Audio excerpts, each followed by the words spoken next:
दिल्ली विश्वविद्यालय के जो चुनाव हैं उसमें डीटीए जो है पहली बार चुनाव लड़ रही है और आप इसी कैंडिडेट हैं। तो इससे पहले डीटीए ने कैंडिडेट के तौर पर किसी को उतारा नहीं या उनका कोई अनुभव नहीं है संघर्ष का उस तरीके से देखे तो जैसे दूसरी पार्टियों का है। तो अब आप आए हैं और सीधे तौर पर जो है आप इसी में उतरने की भूमिका में आ गए हैं और इसी तौर पर लड़ भी रहे हैं आप।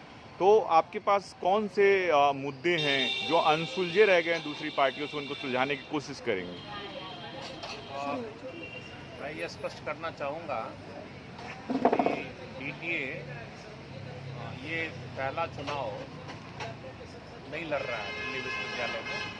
पिछले चुनाव में भी एकेडमिक काउंसिल को लेके हमारा पैनल था और हमारे एक साथी डॉक्टर राजकुमार जी जो हैं 2.5 वोटों से ही नहीं जीत पाए थे।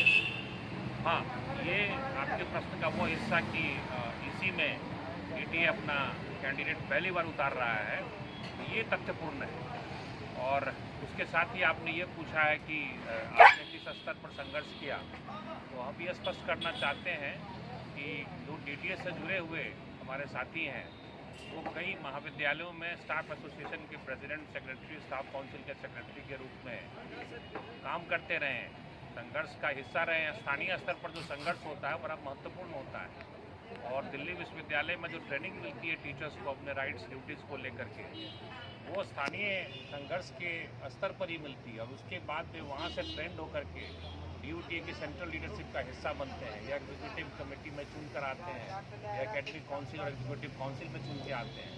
तो मेरा ये मानना है कि जो डीटीए है उसके कई सारे साथी जो हैं अलग अलग कॉलेजेस में वो लीडरशिप का हिस्सा रहे हैं, वहाँ जो ट्रेड यूनियन बॉडी है उसको उन्होंने लीड किया है।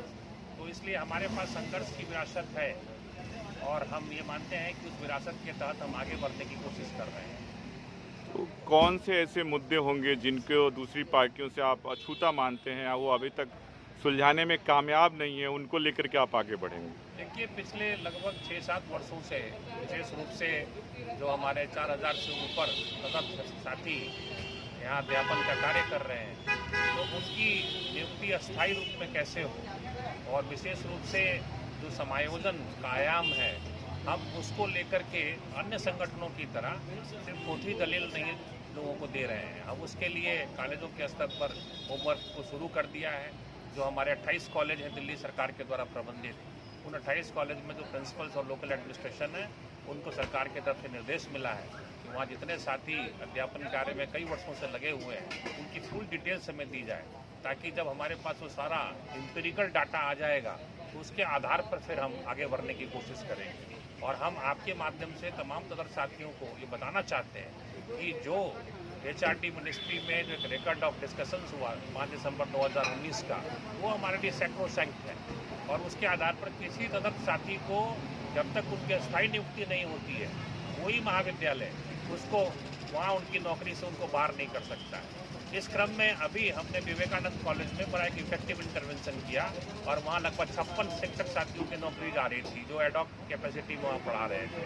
अपने governing body chairman Shri Munish Kaushik ji से बात करके और वहाँ के जो प्रिंसिपल डॉक्टर हीना उनको समझाया कि ये जो डॉक्यूमेंट है ये एक सुपीरियर डॉक्यूमेंट है और कॉलेज की स्टाफ काउंसिल या यूनिवर्सिटी की एकेडमिक काउंसिल इंफीरियर इंस्ट्रूमेंट है, तो आप उससे डेविएट नहीं कर सकते क्योंकि उस डॉक्यूमेंट पर जो education secretary mister Amit Khare हैं उनका सिग्नेचर है, जो यूजीसी के चेयरपर्सन डॉक्टर धीरेन्द्र प्रताप सिंह हैं उनका सिग्नेचर है, उस समय के जो वाइस चांसलर दिल्ली यूनिवर्सिटी के थे प्रोफेसर योगेश कुमार त्यागी उनका सिग्नेचर है। तो आपको उसके आधार पर चलने की ज़रूरत है और पूरा का पूरा डॉक्यूमेंट जो है तदर्थ शिक्षकों का जो आंदोलन हुआ, ऐतिहासिक आंदोलन हुआ 4-5 दिसंबर को, ये उसके कारण संभव हुआ। हम उनको लाल सलाम देते हैं, हम उनका अभिनंदन करते हैं तदर्थ शिक्षकों का, जिन्होंने ऐसी लड़ाई लड़ी जिसके फलस्वरूप शिक्षा मंत्रालय और खासतौर पर यूनिवर्सिटी ग्रांट्स कमीशन और दिल्ली यूनिवर्सिटी को झुकना पड़ा और एक एमओयू साइन हुआ। वही एमओयू जो है वो हमारे लिए, हम उससे 1 इंच पीछे हटने को तैयार नहीं। जो दिल्ली सरकार के 100% जो वित्त पोषित कॉलेज हैं उनमें सैलरी की समस्या जो है निरंतर सामने आती रही है, शिक्षकों के सामने भी समस्याएं आई हैं उस वजह से, तो आप उसको कैसे सुलझाएंगे? क्योंकि जो सरकार दिल्ली सरकार है वो लगातार इस पर जो है कभी ऑडिट या कभी कैसे कैसे प्रश्न खड़े करती रही। अब आप उनकी पार्टी से ही एक तरीके से जुड़े हुए हैं जी। तो कितना मुश्किल होगा और कितना आसान करेंगे आप इस काम को जब इलेक्शन जीतते हैं तो आप? देखिए, दिल्ली यूनिवर्सिटी का जो गवर्नेंस का स्ट्रक्चर है वो फेडरल है, यानी दिल्ली यूनिवर्सिटी में कई तरह के कॉलेज हैं। 28 कॉलेज में 12 कॉलेज आप सही बता रहे हैं 100% फंडेड है, 16 5% फंडेड है, कुछ ट्रस्ट के कॉलेज हैं, कुछ ऐसे कॉलेज हैं जिनका माइनॉरिटी कैरेक्टर है, इसके अलावा यूनिवर्सिटी मेंटेन कॉलेज हैं।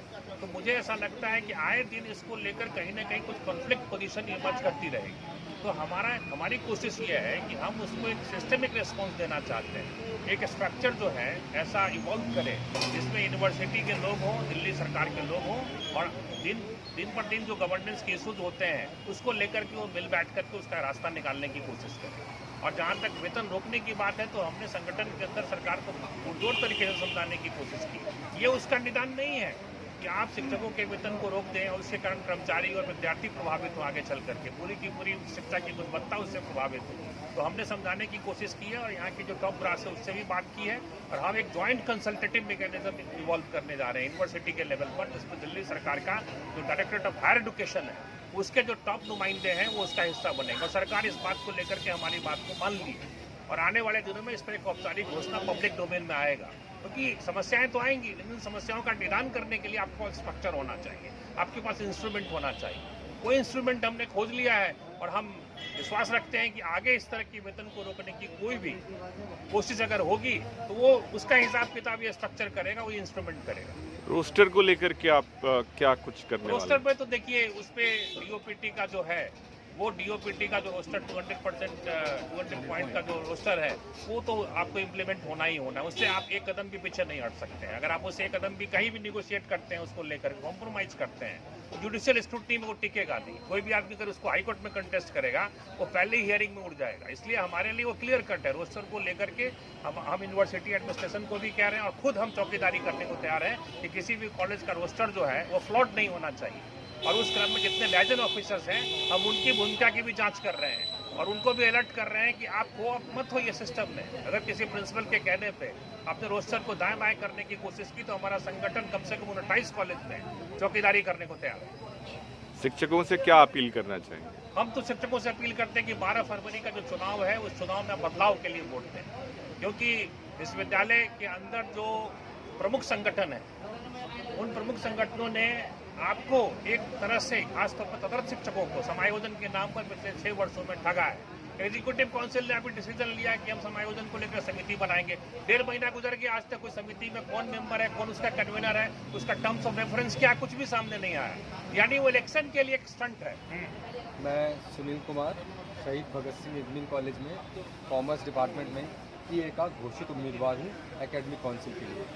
और इस 12 फरवरी के आने वाले चुनावों में मैं सभी साथियों से अपील करता हूँ कि आप बदलाव की तरफ वोट करें, और ये जो सिस्टम में जो ऑलरेडी पहले से एग्जिस्टिंग पार्टीज़ रही हैं या जो भी संगठन रहे हैं उन्होंने आपको क्या दिया वो आप भली भांति जानते हैं। आप यदि हमें वोट देंगे तो मैं आपको इस बात को आश्वस्त करता हूँ कि आप एक सही व्यक्ति को, सही संगठन को चुनकर वहाँ भेजेंगे और आप वहाँ पाएंगे कि हम जो कार्य करेंगे वो बहुत ही मैं कहूँ राजनीति से प्रेरित ना होगा, केवल वो टीचर के हितों के होंगे, शिक्षक हितों की बात करेंगे। इसलिए शिक्षकों के सम्मान में DTA इस बार मैदान में।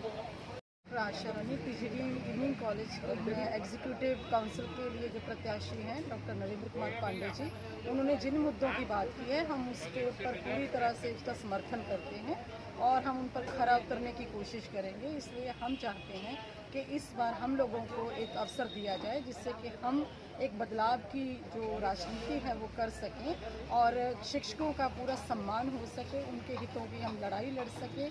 हमारा यही उद्देश्य है।